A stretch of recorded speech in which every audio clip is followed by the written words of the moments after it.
이제 마태복음 7장의 제일 마지막 부분에 왔습니다. 사실 이 부분은 예수님의 산상보훈의 제일 마지막 부분입니다. 어떻게 압니까? 성경에 있으니까 알죠. 예를 한번 들어봅시다. 5장 첫 번째, 5장 1절 한번 보십시오. 5장 1절 보면 예수께서 무리를 보시고 산에 올라가 앉으시니 제자들이 나온지라 그랬습니다.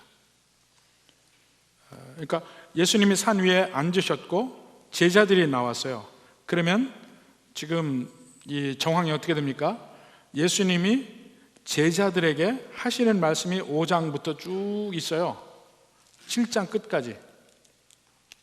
자, 그리고 7장 끝에 이제 말씀을 마치신 것이 7장 28절. 예수께서 이 말씀을 마치심에, 거기까지 예수님의 가르침이에요. 이 부분을 산상수훈 또는 산상보훈이라고 이야기한단 말입니다. 왜냐하면 8장 1절에 보면 뭐라고 되어 있습니까?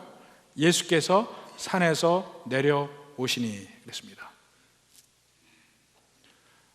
제가 처음에 예수님 믿으면서 성경을 읽을 때는 이런 게 안 보였습니다. 그냥 예수님의 가르침이 무엇인가 그것만 봤는데, 그것만 봐가지고는 사실은 그 뜻을 정확하게 이해할 수 없습니다. 왜냐하면 문맥을 모르니까. 어떠한 상황에서, 어떠한 환경에서 예수님이 말씀을 하시는지, 또 누가 이런 말을 하는지, 그걸 문맥을 알아야 예수님이 하신 말씀도 보다 더 이해가 되는 거거든요. 그러니까 그 다음부터는 예수님의 가시는 곳마다 지역이 바뀌는 것, 아니면 시간이 바뀌는 것, 이것들을 유념해서 보기 시작하면 또 성경이 새롭게 보입니다. 이것은 복음서뿐만이 아니고 사도행전도 마찬가지고 구약도 마찬가지예요. 시간과 장소의 변화를 꼭 유념하고 따라가다 보면 훨씬 본문 또 하나님의 가르침을 이해하기가 쉬워집니다. 오늘은 이제 산상보훈의 제일 마지막 부분입니다. 거기도 의미가 있는데, 여기서 여러 가지 가르쳤지만은, 자, 여기서 마지막에 하는 말씀이 뭐냐면 13절에 좁은 문으로 들어가라 입니다. 좁은 문으로 들어가라. 그래서 마지막에 이 말씀을 하시는 이유가 무엇인가, 이걸 한번 함께 생각해 보려고 하는 것입니다. 제일 먼저 이 좁은 문은 무엇인가 하는 문제를 한번 봅시다. 좁은 문은 무엇입니까? 사실 무엇이라기보다 누구입니까 하는 말이 더 맞습니다. 왜냐하면 이 좁은 문은 예수님입니다. 예수님이에요. 다른 곳에서도 예수님은 스스로를 문이라고 표현한 적이 있습니다. 요한복음 10장 9절 한번 봅시다. 요한복음 10장 9절에 보면 내가 문이니 누구든지 나로 말미암아 들어가면 구원을 받고, 이렇게 얘기합니다. 예수님이 스스로 문이라고 이야기를 해요. 거기도 문이 양의 문이 예수님이 있고 다른 문이 있을 수 있어요. 거기에서도 거짓 선지자 이야기가 나옵니다.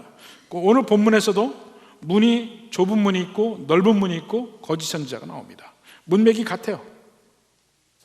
그래서 이 문도, 이 좁은 문이라고 할 때도 그 문도 바로 예수님을 이야기한다는 걸 알 수 있어요. 그래서 왜 예수님이 스스로를 문이라 하느냐, 천국의 문, 천국을 들어가는 유일한 통로가 바로 예수님이라는 얘기입니다. 자, 좁은 문이 예수님이라 먼저 이야기를 했고, 그러면 그 문을 들어가라고 이야기하는데 어떻게 들어가는 얘기예요? 어떻게 하면 우리가 그 문에 들어가는 것입니까? 그것은 21절에 보면 알 수 있습니다. 나더러 주여 주여 하는 자마다 다 천국에 들어갈 것이 아니요. 누가 천국에 들어가느냐, 그 문을 통해서 다만 하늘에 계신 내 아버지 뜻대로 행하는 자라야 들어가리라. 아버지의 뜻대로 행하는 것, 그것이 좁은 문으로 들어가는 것이라 이겁니다. 자, 그러면 하나님 아버지, 하나님의 뜻이 무엇입니까? 상당히 하나님의 뜻이란 굉장히 넓어요. 그 스펙트럼이 넓습니다. 좁게는 하나님의 구원 계획, 모든 사람을 구원하시는 구원을 얘기하지만, 넓게는 모든 하나님의 섭리, 우주 만물을 창조하시고 이 세상을 이끌어 가시는 하나님의 섭리를 이야기하고, 또 다른 면에는 우리를 향하신 하나님의 뜻, 이렇게 살라 저렇게 살라 하는 모든 도덕률, 그것도 다 하나님의 뜻입니다. 자, 구체적으로 이야기한 대목을 한번 봅시다. 요한복음 6장 38절부터 봅시다. 요한복음 6장 38절. 내가 하늘에서 내려온 것은 내 뜻을 행하려 함이 아니요, 예수님의 말씀이죠. 나를 보내신 이의 뜻을 행하려 함이니라. 예수님이 이 땅에 오신 것은 하나님의 뜻을 행하려 함이라. 자, 39절에 나를 보내신 이의 뜻이 뭐냐면 내게 주신 자 중에 내가 하나도 잃어버리지 아니하고 마지막 날에 다시 살리는 이것. 구원의 문제예요. 40절에도 나옵니다. 내 아버지의 뜻은 아들을 보고 믿는 자마다 영생을 얻는 이것이니. 명백하게 여기서 하나님의 뜻이라고 하는 것이 뭡니까? 우리 모두가 예수님 믿고 천국 가는 것, 우리 모두가 예수님 믿고 영원한 생명의 길을 가는 것, 이것이 하나님의 뜻이라는 거예요. 근데 오늘 21절에도 보면 아버지 뜻대로 행하는 자라고 나와요. 그러니까 사실은 하나님의 뜻이 하나이지만 사실은 자세히 보면 이중적인 면이 있습니다. 하나는 제일 먼저 좁은 문으로 들어가는 행위, 이것을 복음적 결정이라고 하는데, 예수님을 제일 먼저 나의 구세주로, 나의 구원자로 인정하고 믿는 행위, 이것이 들어가는 행위예요. 근데 거기서 그 다음에 문은 순간적이잖아요. 근데 그 뒤에 그 길의 협착함에 대해서 이야기하거든요. 그 길에 대해서 이야기하거든요. 그 길을 가는 것까지도 이야기하거든요. 이것은 예수님 믿은 뒤에 예수님의 뜻대로 순종하며 살아가는 삶, 그 삶까지 이야기합니다. 그러니까 예수님을 믿고 그 다음에 계속 믿음의 길을 가는 것, 그 하나님의 뜻대로 행하며 가는 것, 이게 다 합쳐서 우리를 향하신 하나님의 뜻이라는 거예요. 그러니까 우리가 구원받는다. 그 구원받는 믿음이란 뭐냐면 예수님을 사랑하고 견디고 완전치 않아도 하여튼 계속적으로 인내하면서 예수님 안에 있으려고 하는 그것. 근데 그것이, 그 믿음이 행함으로까지 표현되는 것을 같이 이야기합니다. 야고보서도 얘기하지만 믿음은 그 다음에 행함을 동반합니다. 무엇을 믿느냐에 따라서 그 다음에 행동이 달라져요. 그러니까 하나님의 뜻은 우리가 믿고 구원받는 거예요. 근데 그 안에 하나님의 뜻대로 행하는 것까지 포함된 겁니다. 그것이 좁은 문으로 들어간다. 문만 딱 들어간다는 얘기가 아니에요. 그 뒤에 길까지 나와 있잖아요. 좁은 문 뒤에 좁은 길이라고도 이야기할 수 있습니다. 자, 이제 그것이 아버지의 뜻이고 아버지의 뜻대로 행하는 것이 좁은 문으로 들어가는 것인데, 왜 이 문이 좁을까요? 왜 예수님이 이 문을 좁은 문이라고 이야기할까요?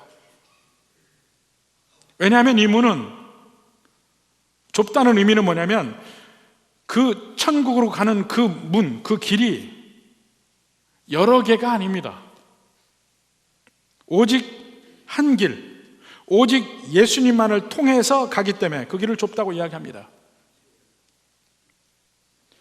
요즘에는 세상에서 예수님 믿어야만 천국 가는, 그것 말고도 다른 길이 있다고 가르치는 사람들이 있어요.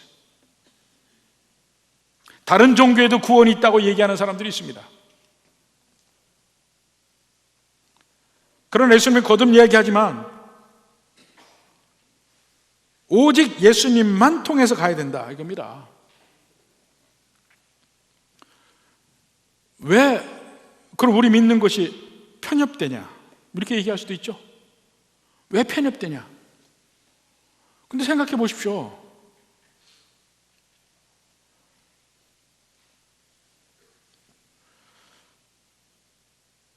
결핵에 걸리면 어떻게 해야 됩니까? 꼭 파스를 먹어야 돼요. 파스. 제가 제일 먼저 대학교를 들어갔는데 처음에 입학하면서 건강검진인데 거기서 제가 걸렸습니다. 결핵에 걸렸다는 거예요. 그래서 거기 학교에서 그 건강진료소가 있는데 거기서 하라는 대로 계속 했어요. 제일 먼저 하는 게 빠짐없이 파스를 먹으라 했어요. 제가 꼬박꼬박 잘 먹었어요. 매일. 입학하기 전에부터 이제 했는데 한 2달이 되기 전에 거기서 검진 결과가 나오는데 이제는 인액티브 됐대요. 비활동성이 됐으니까 이제 학교를 다녀도 된다는 거야. 근데 3월 달에 등록 기간이 지났어요. 결국 첫 학기를 제가 휴학을 할 수밖에 없었는데 그 뒤에도 거기서 하는 말이 뭐냐면 지금 이렇게 됐지만 무조건 6개월은 먹으라고 그러더라고. 그래서 제가 꼬박꼬박 6개월 먹었어요. 이미 다 인액티브 됐는데 그렇게 해서 끝났습니다. 그래서 그때 저는 결핵도 별거 아니다. 파스만 꼬박꼬박 먹으면 된다 이렇게 생각을 했습니다. 그리고 나서 제가 이제 한국에 돌아와서 서울에서 목회할 때 그때 어느 중년 부부하고 젊은 청년이 우리 교회를 왔어요. 제가 심호하는 교회로 왔는데 이 청년이 보니까 병색이 있어요. 그래서 물어봤더니 결핵인데 이 친구는 파스를 제대로 안 먹었어요. 먹다 말다 그랬어요. 그러니까 내성이 생긴 거예요. 이제 더 강도가 높은 걸 먹었어요. 그것도 먹다 말다 했어요. 결국 이 친구는 꼬박꼬박 하라는 걸 안 해가지고 어느 약을 써도 듣지 않게끔 이 결핵균이 내성이 생겼어요. 안 들어. 그러는 와중에 제가 심하던 교회로 와서 제가 복음도 증거하고 같이 해서 기도도 하고 이렇게 했는데 결국 그 청년은 1년도 되지 않아서 죽었습니다. 저는 너무 한심한 거야.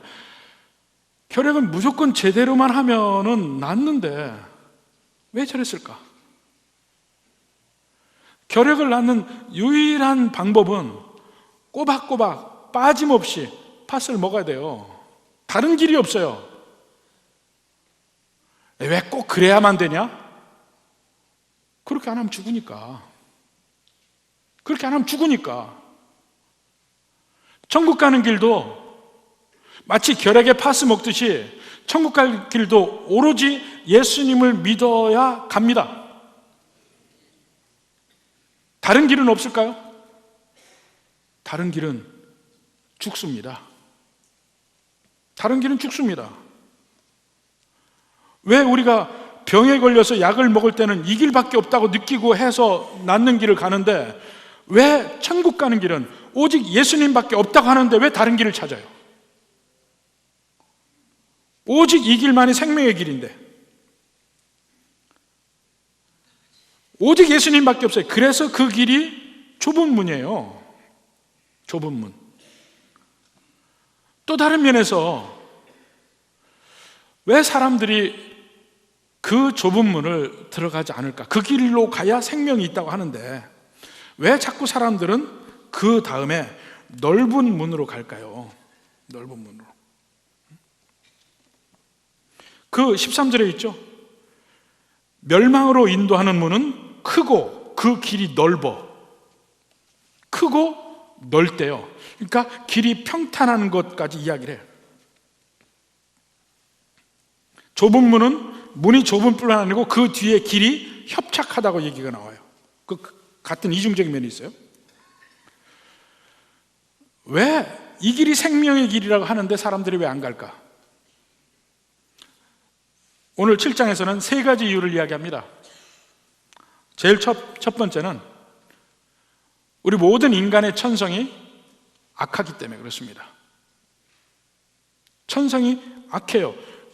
바로 지난주에 9절에 보십시오. 11절에 너희가 악한 자라도, 이 말이 우리 중에 제일 악한 사람일지라도 그런 말이 아니라니까요. 너희는 다 악하다, 이 서술문이에요 그냥. 근데 이 너희가 누굽니까? 아까 5장 1절에서 봤죠? 너희가 누구예요? 제자들이에요. 5장 1절 보세요. 예수께서 무리를 보시고 산에 올라가 앉으시니 제자들이 나아온지라. 지금 말하고 있는 대상이 제자들이에요. 바리새인도 아니고 서기관도 아니고 로마 병정도 아니고 이방인도 아니에요. 안 믿는 사람들이 아니에요. 예수님께 나아온 제자들입니다. 그 제자들에게 뭐라 합니까? 너희는 악하다고 이야기해요. 러시아의 대문호 중에 뚜르게네프라는 분이 있습니다. 그분이 바로 그런 얘기를 했어요.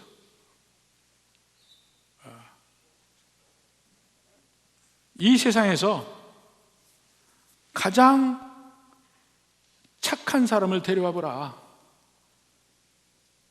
그 사람이 얼마나 악한지를 보여주마 그래. 얼마나 악한지를 보여주마. 우리 모든 인간이 기본적으로 천성이 악하다는 거예요.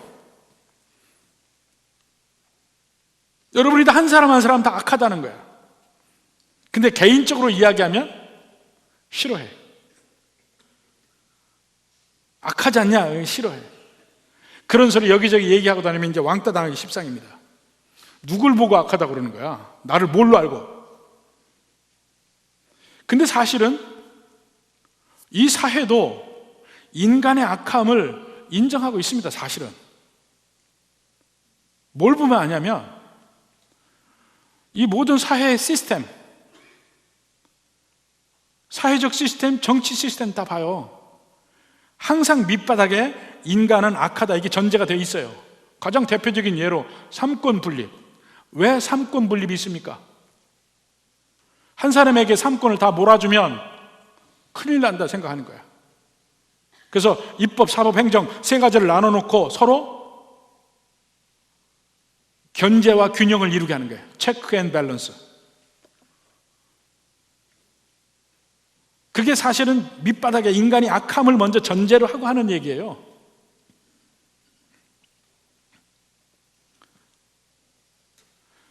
저도 회계학을 공부했지만 모든 기업의 회계학의 요체가 뭔지 아십니까?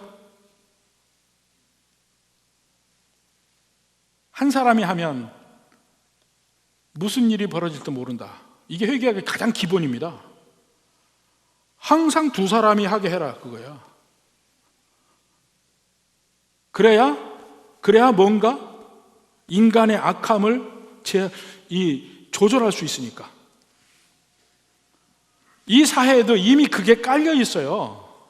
그리고 무엇보다도 우리 기독교 모든 신앙의 가장 밑바닥에 깔려 있는 생각이 뭐냐? 인간은 악하다입니다. 인간은 악하기 때문에, 인간은 죄인이기 때문에, 하나님에 대해서 반역한 존재이기 때문에 예수님이 필요하고 구원이 필요해요. 인간이 악하기 때문에 하나님을 싫어해서 하나님을 멀리하는 거예요. 그러니까 좁은 문으로 들어가지 않는 거예요. 그냥 인간이 악하다고 얘기하면 대부분의 사람들이 그 중에 자기는 포함시키지 않아요. 근데 한번 생각해 봅시다. 제가 목사지만 목사로서 계속해서 느끼는 게 그거예요. 아, 인간은 진짜 악하구나. 인간은 진짜 악하구나. 제가 목회를 하면서 끊임없이 하나님 앞에 회개하는 건 뭐냐면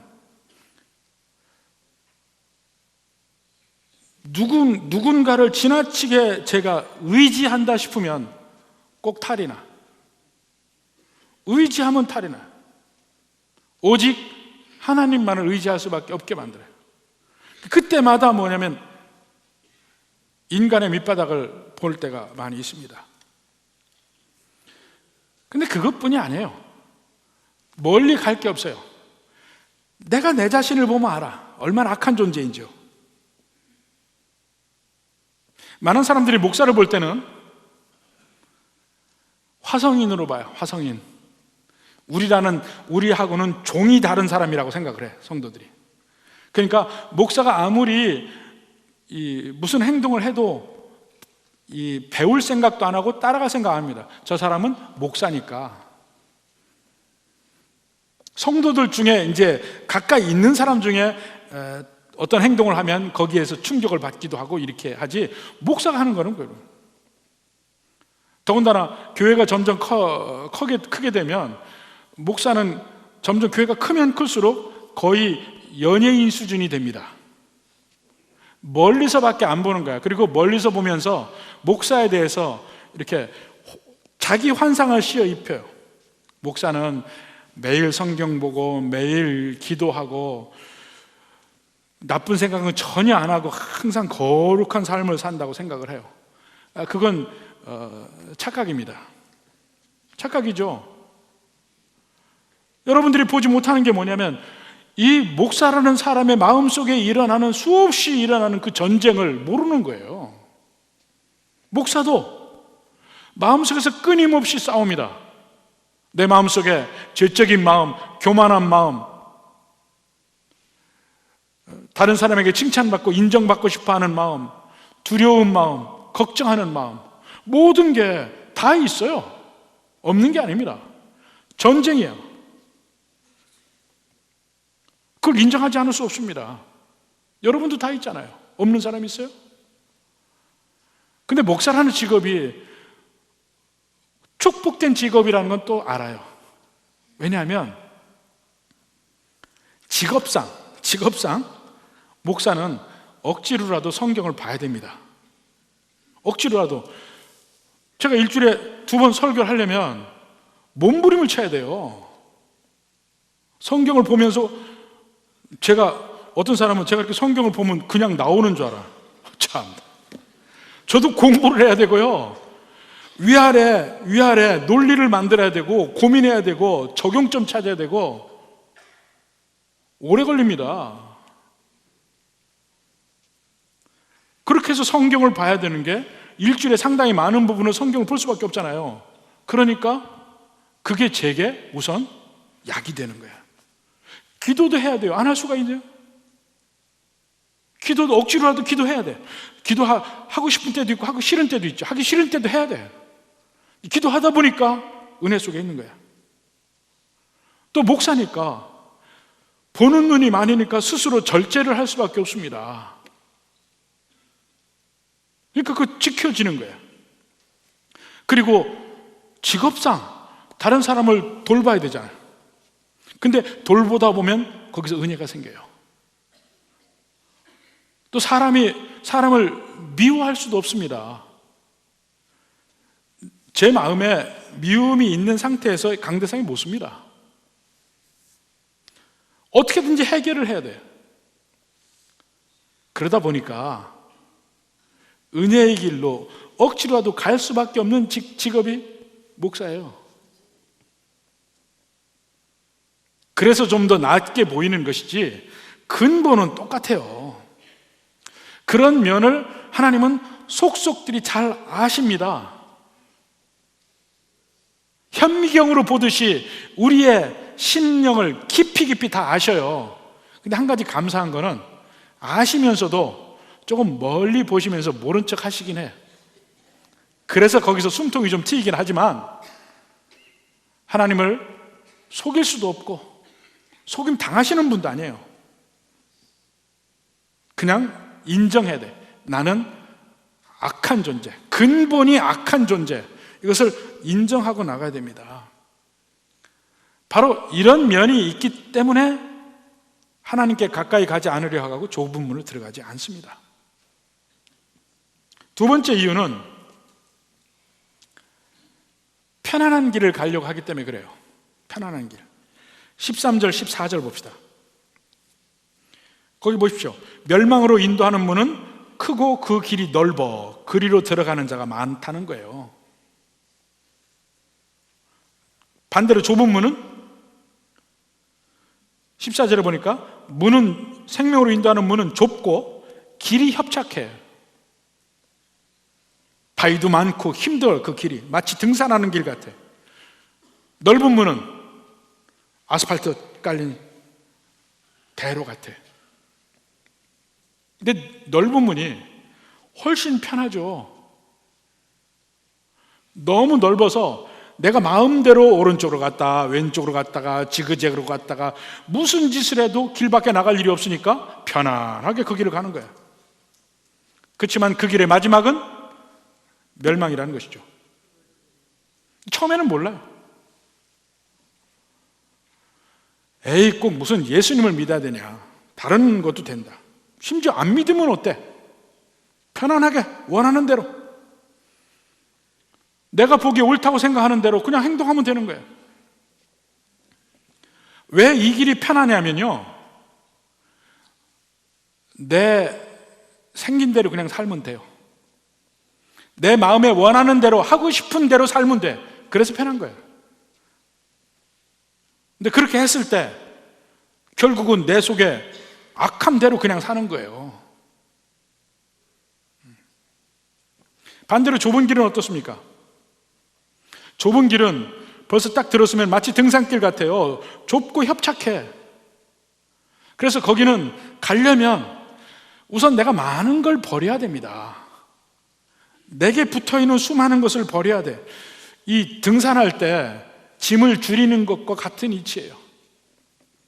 내게 있는 모든 옛 습관들, 죄적인 것, 교만한 것, 이기심 있는 것 버리지 않으면 그 길이 힘들어서 못 가요. 그게 결국 그 길을 가다 보면 떨쳐내게 돼 있어요.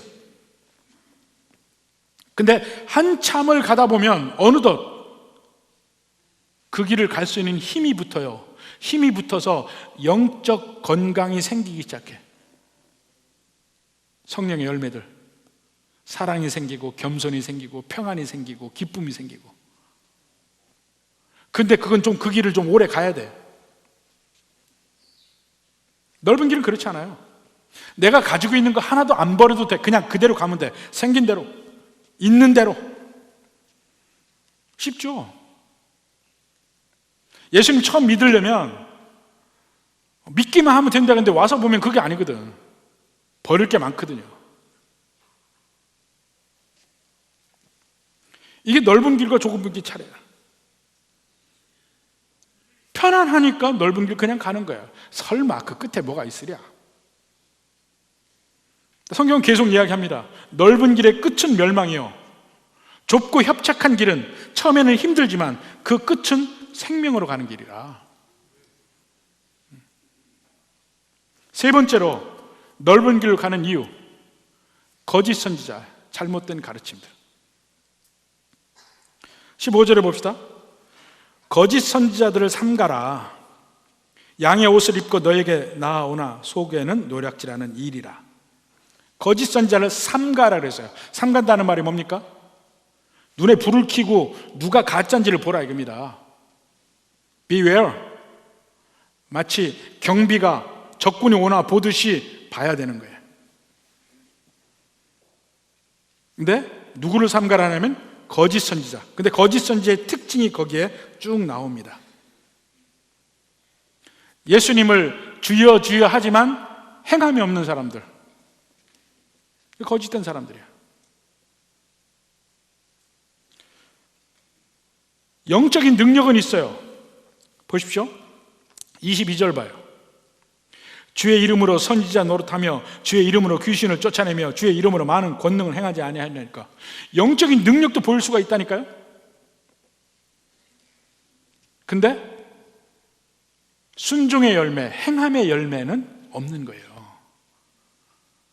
이것도 잘 봐야 돼요. 좋은 열매가 없는 마지막 열매를 보고 알으라 이게요. 계속 나오잖아요. 20절에 열매로 그들을 알리라. 과연 아버지 뜻대로 행하냐 안 하냐. 21절에 또 23절에 보면 불법을 행하는 자들아 아버지 뜻대로 행하지고 다른 대로 하는 거예요. 자, 그러니까 참된 것과 거짓된 것의 차이가 뭔지 보셔요. 그 기준이 능력이 아니고 열매입니다. 능력이 아니고 열매예요. 마지막 심판 때 우리 심판의 기준은 내가 얼마나 성령의 은사를 많이 가졌느냐, 얼마나 많은 능력을 행했느냐, 그게 기준이 아니고 얼마나 많은 열매가 있느냐가 기준이에요.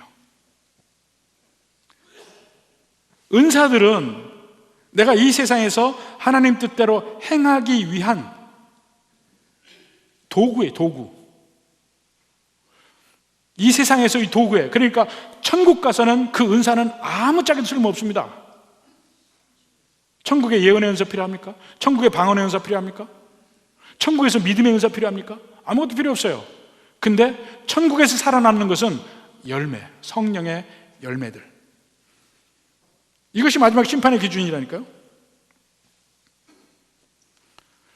거짓 선지자들은 다른 복음을 증거합니다. 심판이 있다 하는데 평화가 있다 해. 예레미야서 보십시오. 하나님은 예레미야를 통해서 이스라엘 백성들에게 이야기합니다. 지금 갈대아에서 바벨론 병정들이 쳐들어옵니다. 느부갓네살 왕이 쳐들어와요.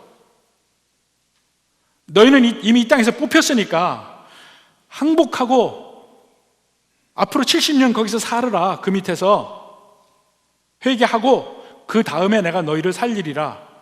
이게 하나님 말씀이었어요. 하나냐를 비롯해서 거짓 선지자들은 예레미야를 치면서 얘기하죠. 평강이다, 평강이다 이야기해. 우리는 하나님의 백성이니까 저것들 와도 우리는 이기리라. 어떻게 얘기해요? 하나님 뜻이 거기 없는데. 기도하면 된다? 하나님 뜻이 없는데 아무리 기도해봐야 되나? 거짓 선지자가 그렇다는 거예요. 평화가 없는데 평화라고 그래. 이렇게 살면 안 되는데 괜찮다고 그래. 거짓 선지자의 말. 그들은 다른 복음을 증거합니다. 다른 복음이 뭐냐면 균형이 없어요. 하나님의 사랑만 얘기해. 하나님은 사랑이시다. 다 사랑이시다. 얼마나 좋아. 근데 하나님의 심판은 얘기 안 해. 하나님의 심판이 같이 있어야 하나님의 사랑도 제대로 그 의미가 나와요. 심판이 있을 때 사랑이 옆에 있는 거야. 하나님의 능력은 얘기해. 내가 기도해서 능력 받아서 뭐 하게?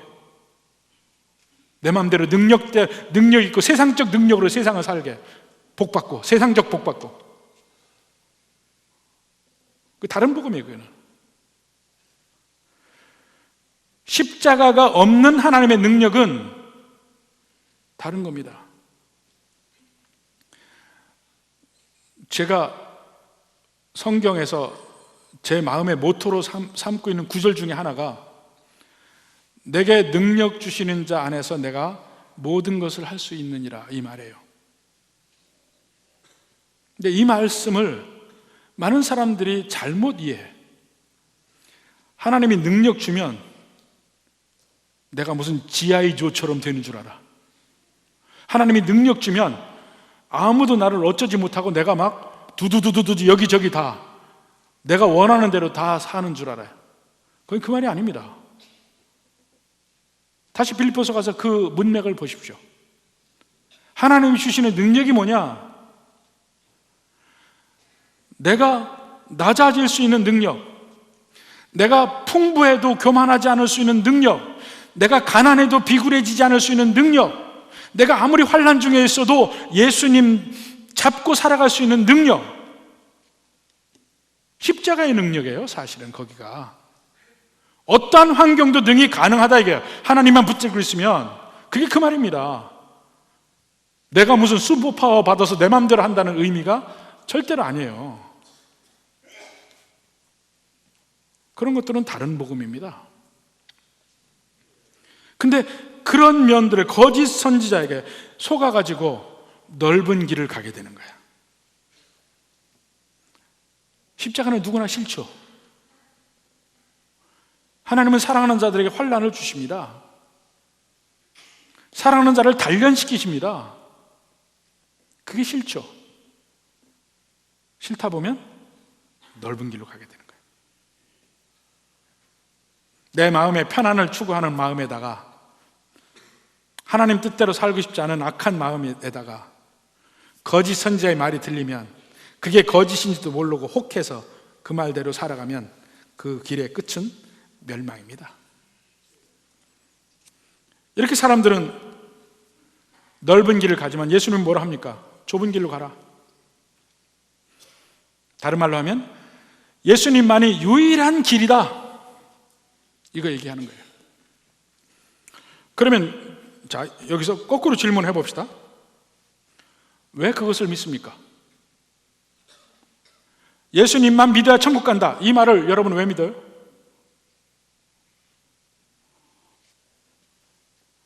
예수님이 이야기하신 거니까 믿는 거예요. 예수님이 그렇게 말씀하셨으니까, 예수님이 말씀하시기를 예수님만 믿어야 천국 간다고 이야기를 하니까 우리는 그걸 받아들이는 겁니다. 그래서 결국은요, 이 문제는 권위의 문제입니다. 오소리티의 문제입니다. 여러분 아플 때 병원 가죠?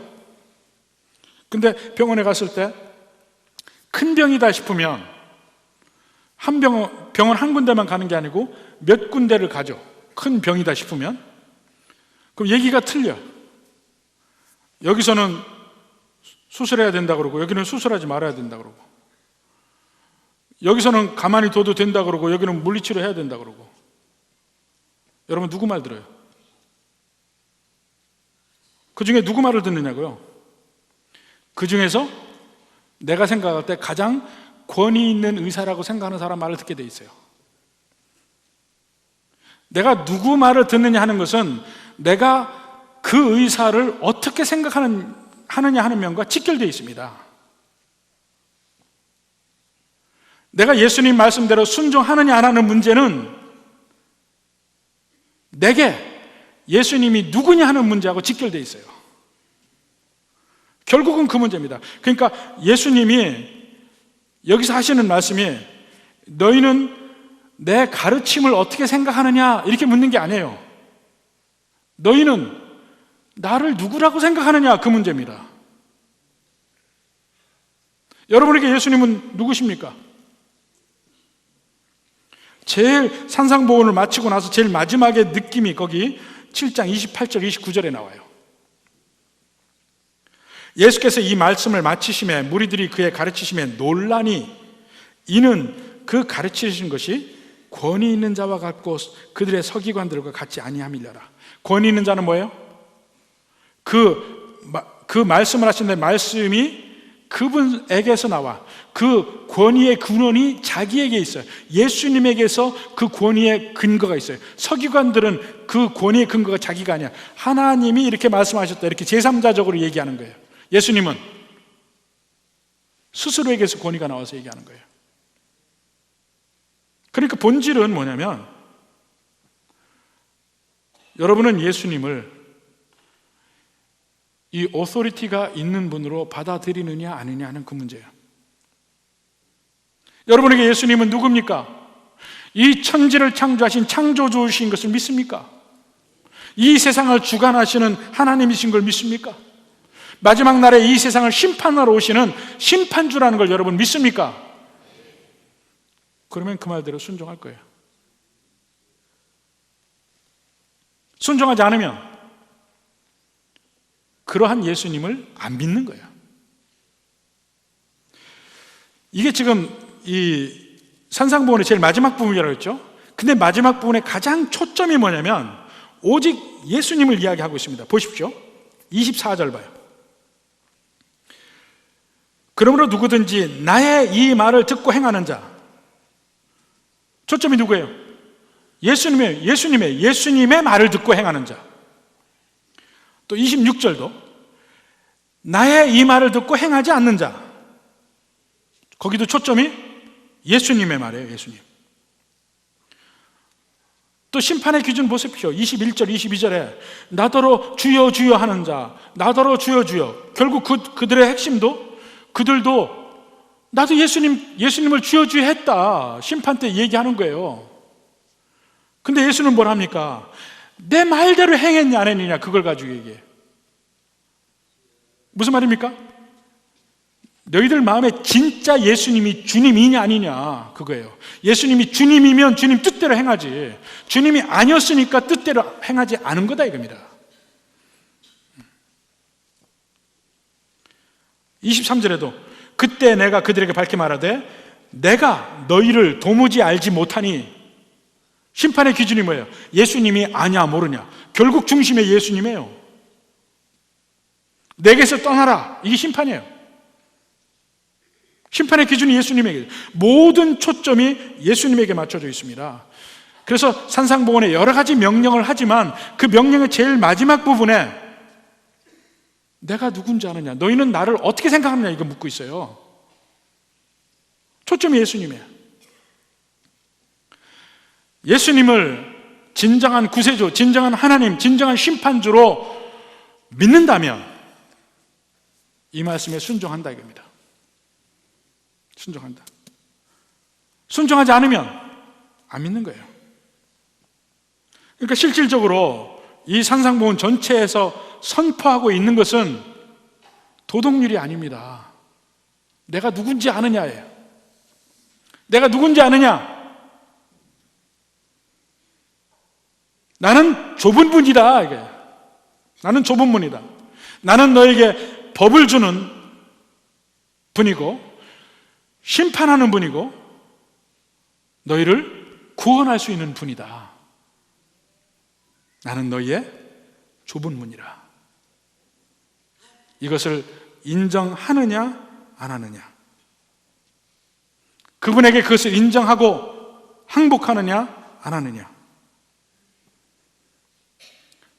이 문제라는 걸 결국 우리가 도덕적으로 뭘 하냐 아니냐, 금식을 어떻게 하냐, 기도를 어떻게 하냐, 뭐 원수를 사랑하고 안 하고, 그 모든 면이 하나로 귀결돼요. 여러분에게 예수님은 누굽니까? 바로 이 질문을 하면서 예수님이 우리 모두를 초청합니다. 초청장에, 그 초청장에 뭐라고 써 있어요? 좁은 문으로 들어가라, 이렇게 써 있는 거예요. 좁은 문으로 들어가라. 내가 누군지 알면 나를 통해서 살아가고 내가 얘기한 것을 지킨다. 그게 좁은 문으로 들어가는 거예요. 그게 아버지 뜻대로 행하는 거예요. 근데 처음에는 그것이 힘들 것이다 이거예요. 좁고 협착할 것이다. 힘들 것이다. 그러나 그 길을 가다 보면 생명의 길로 간다는 거예요. 진정한 자유와 기쁨의 길로 간다는 것입니다. 여러분에게 예수님은 누굽니까? 입으로 시인하는 거 필요해요. 그게 전부가 아닙니다. 그 진정성은 여러분의 행함에서 나타납니다. 여러분의 행함에서 스스로 고백하고 있는 거야. 나는 예수님을 어떤 식으로 믿고 있다. 예수님 뜻대로 순종하지 않는 사람은 결국은 예수님을 진정한 구원자로, 하나님으로 안 믿는 거예요. 한번 스스로를 돌아보시고 예수님의 초청 온전히 받아서 참된 하나님의 자녀 되기를 주님의 이름으로 축원합니다.